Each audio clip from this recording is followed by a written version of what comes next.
Sesuai dengan judul kita pemirsa, duel emosional Sintayong yang kalau tadi sudah disebutkan bahwa memang pelatih Sintayong ini adalah pelatih dari Korea Selatan yang dalam beberapa kesempatan di media ataupun di interview ini sempat menyebutkan bahwa lebih baik bertemu dengan Jepang saja. Tapi kali ini takdir berkata lain, bertemu justru dengan Korea Selatan, negara asalnya sendiri.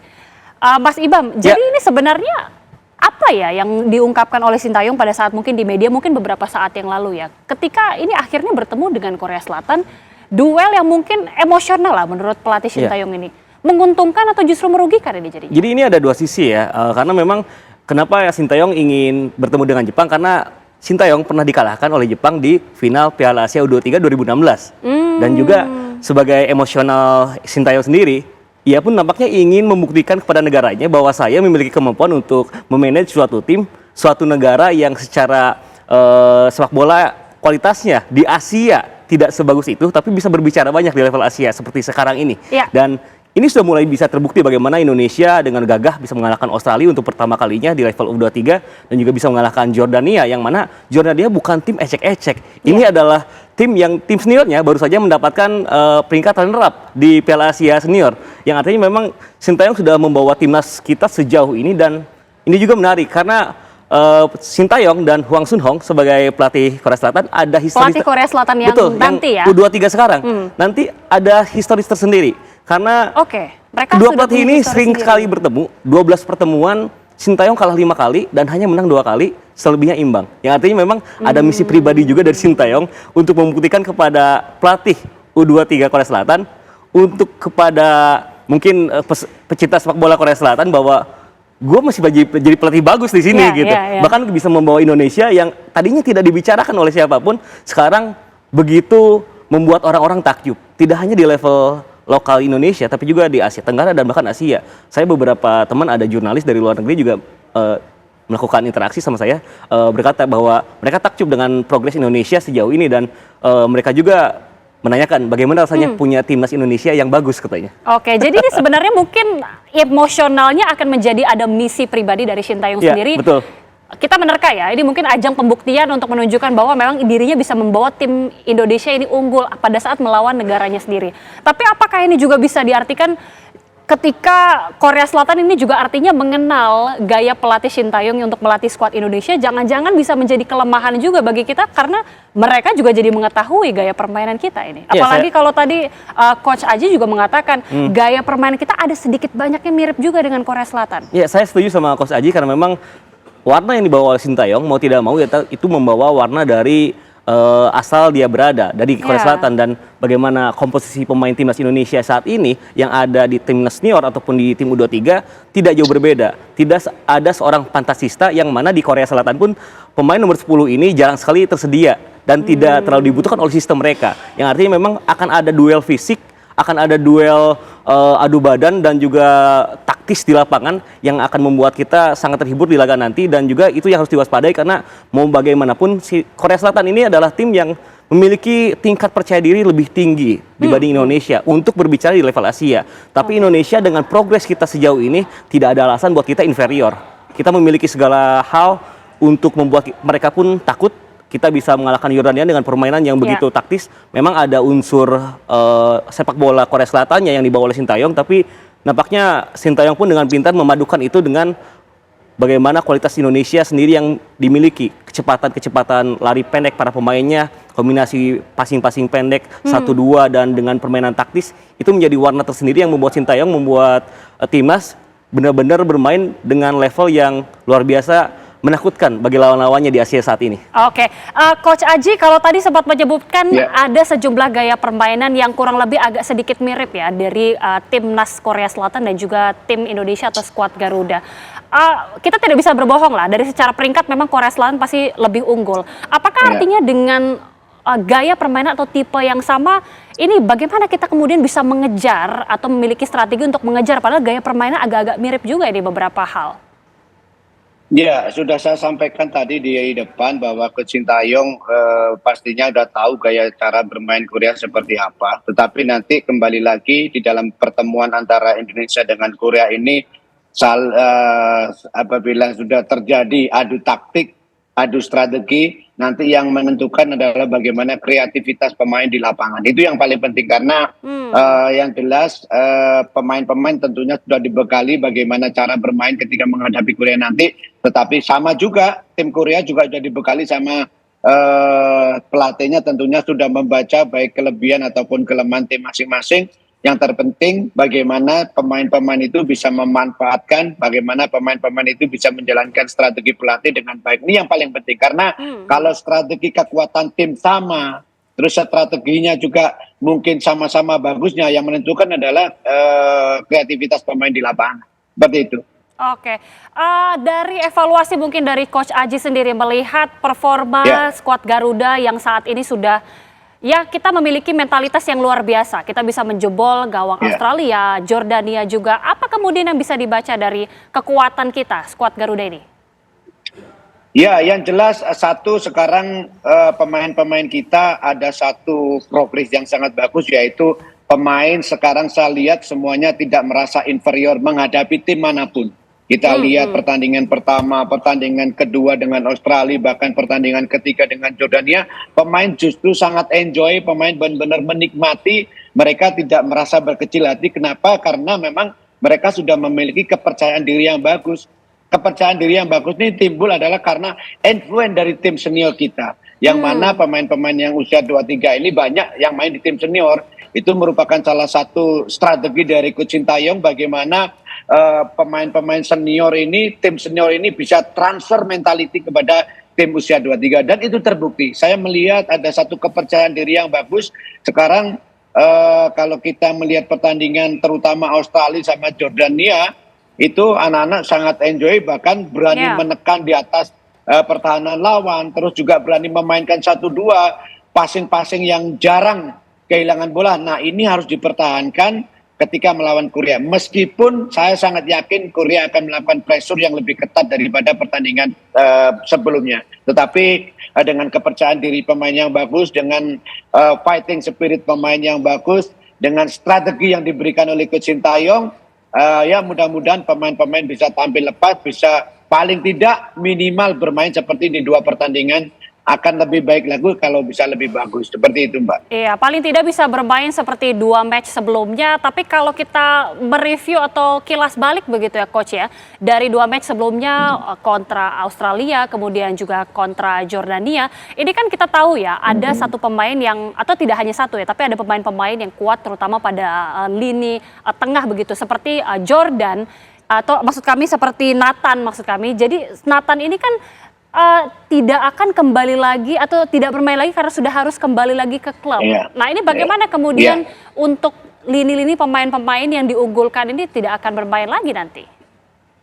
Ya memang cukup disayangkan ya, di mana ketika tenaga Nathan benar-benar dibutuhkan karena ini pertandingan penentuan ya, pertandingan gugur. Sistem gugur, siapa yang menang lanjut, yang kalah tentunya sudah tidak bisa bermain lagi.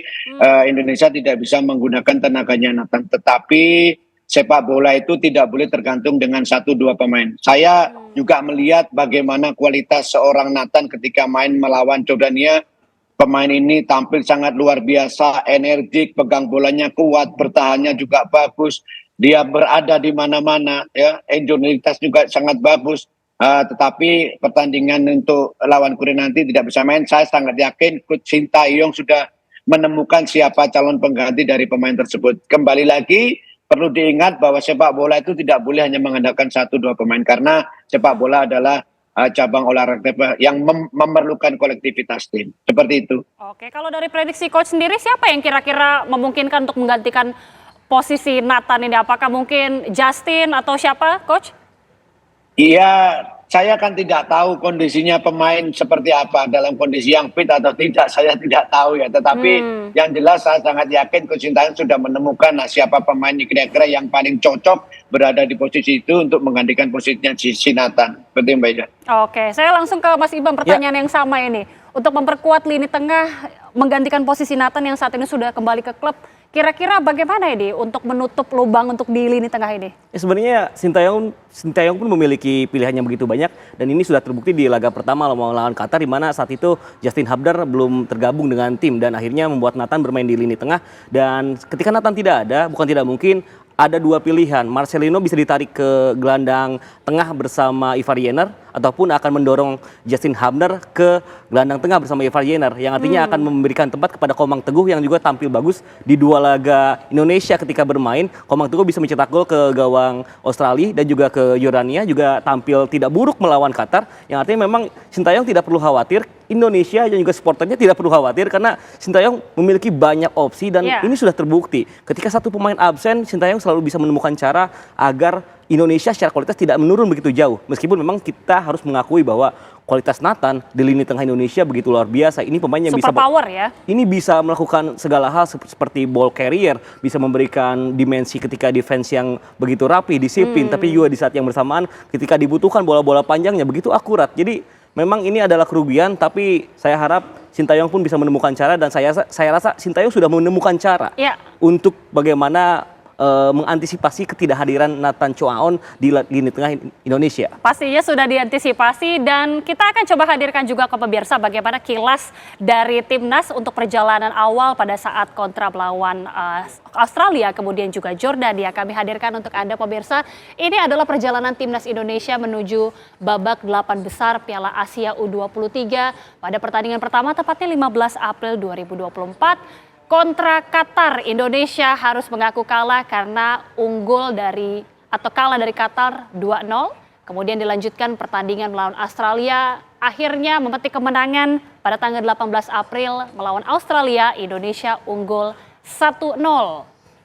Kita ingat bersama laga kontra yang sangat mendebarkan, dan tentunya pemirsa yang baru saja terjadi tanggal 21 April, Indonesia melawan Jordania dengan skor 4-1, Indonesia unggul atas Jordania yang akhirnya membawa Indonesia untuk masuk kualifikasi atau masuk untuk babak 8 besar dan akan segera bertemu dengan Korea Selatan pada tanggal 26 April 2024. Laga yang akan kita sangat nantikan bersama-sama, tapi Mas Ibam, kembali lagi, mentalitas ini kan tentunya menjadi kunci ya. Betul. Oke lah, kita berbicara secara kemampuan atau secara peringkat, mungkin kita masih agak tertinggal dari Korea Selatan, tapi mentalitas ini kan sudah terbentuk. Kita sudah berhasil menjebol gawang dari Jordania, kemudian juga dari Australia. Apakah chance-nya besar juga ini untuk menang lawan Korea Selatan? Ya, kita sebenarnya tetap bisa berharap kepada tim nasional U23 Indonesia, meskipun kita juga tidak boleh gegabah dengan mengkendirkan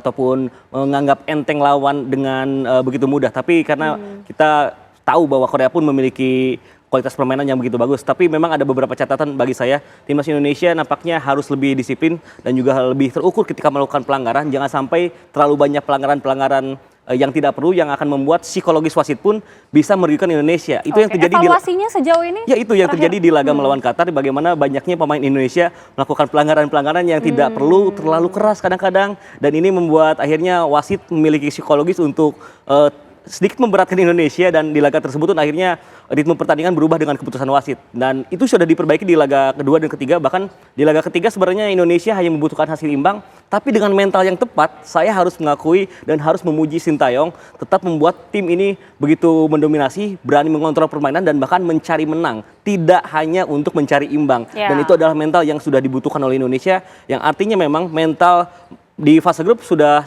dibangun dengan begitu bagus. Tinggal bagaimana di knockout stage ini membuat Indonesia tetap dalam mental yang underdog mentality, tidak menganggap enteng lawan, tapi juga di saat yang bersamaan mereka harus selalu siap dan juga fokus sepanjang pertandingan, karena mentalitas ini akan juga bersinggungan dengan performa dan juga eksekusi di lapangan. Oke. Kita juga akan tanyakan langsung ke Coach Aji. Coach Aji, ini mungkin pertanyaan yang sama ya terkait dengan mentalitas. Indonesia performanya luar biasa sekali. Skuad Garuda Muda kita sudah berhasil menjebol gawang Australia dan juga Jordania. Chance-nya langsung untuk melawan Korea Selatan ini seperti apa? Ya, kalau kita lihat mulai pertandingan pertama penyisian, pertandingan kedua, pertandingan ketiga, kita lihat grafiknya juga meningkat ya. Setelah kalah kita menang 1-0, setelah menang 1-0 kita malah menang lagi 4-1. Ini menunjukkan bahwa mentalitas dan permainan pemain benar-benar dalam kondisi yang sangat bagus. Nah, ini harus bisa dipertahankan ketika menghadapi Korea nanti, karena pertandingan melawan Korea selain taktik, strategi, kondisi fisik, mental juga sangat dibutuhkan. Bagaimana Betul. pemain-pemain tidak boleh merasa berkecil hati ketika melawan Korea nanti. Karena bisa jadi di dalam pertandingan itu akhirnya yang menentukan mental. Mental kekuatan dalam bertahan, mental kekuatan dalam menyerang, mental kekuatan dalam berduel. Itu tentunya membutuhkan mental yang sangat kuat. Nah, mudah-mudahan mental yang sudah terjaga dengan baik ini bisa menjadikan modal yang bagus untuk menghadapi Korea Selatan nanti. Karena ini juga menurut saya juga sangat penting sekali ya. Ini pertarungan selain fisik, taktik, juga mental, semua ada di situ. Semua ada di situ. Jadi tinggal bagaimana pemain bisa tampil lepas, tampil enjoy meskipun kita tahu lawan Korea memang sedikit di atas tim kita, Mbak. Oke, terakhir Mas Ibam, Ya. langsung apa yang kemudian dalam waktu dekat ini bisa dilakukan dari timnas Indonesia untuk mengejar, mungkin ada sedikit kekurangan-kekurangan untuk pada saat kontra Korea Selatan ini kita langsung bisa unggul. Saya rasa memang yang pertama adalah bagaimana recovery yang sudah dijalani saat ini harus dimaksimalkan dan harus akan membuat para pemain begitu dalam kondisi 100% di laga melawan Korea Selatan nanti. Dan di laga tersebut pada babak pertama jangan sampai Indonesia melakukan banyak hal-hal yang tidak perlu, pelanggaran-pelanggaran yang akan berbuah negatif terhadap permainan, dan juga jangan sampai para pemain Indonesia tidak fokus dari fase ke fase, yang artinya memang bagaimana mental ini akan sangat berhubungan dengan eksekusi para pemain di lapangan yang juga secara strategi sudah sangat baik, tapi tetap ada kesalahan-kesalahan minor seperti di laga melawan Jordania. Saya melihat di sektor kanan Fajar Fatur Rahman dan juga Muhammad Ferrari beberapa kali bisa ditembus ya oleh winger kiri mereka, dan ini yang harus diantisipasi juga. Dan jangan sampai banyak juga pelanggaran yang terjadi di area pertahanan Indonesia, karena bola mati Korea Selatan juga adalah salah satu skema permainan yang harus diwaspadai oleh Indonesia. Oke, ini laga yang sangat kita nantikan tentunya, Betul, laga betul. yang tidak hanya emosional untuk Shin Taeyong saja, tapi tentunya Iya. untuk seluruh masyarakat Indonesia. Kita akan sangat menantikan bagaimana hari Jumat nanti. Tapi terima kasih sekali lagi Mas Ibam. Sama-sama. Terima kasih juga Coach Aji Santoso sudah Coach bergabung Aji, bersama terima kasih, kami Coach Aji. di Apa Matur Kabar suwun. Indonesia Malam. Sama-sama, Mas Sehat Ibam. selalu, Yes. Bapak-bapak. Selamat malam. Ya, terima kasih.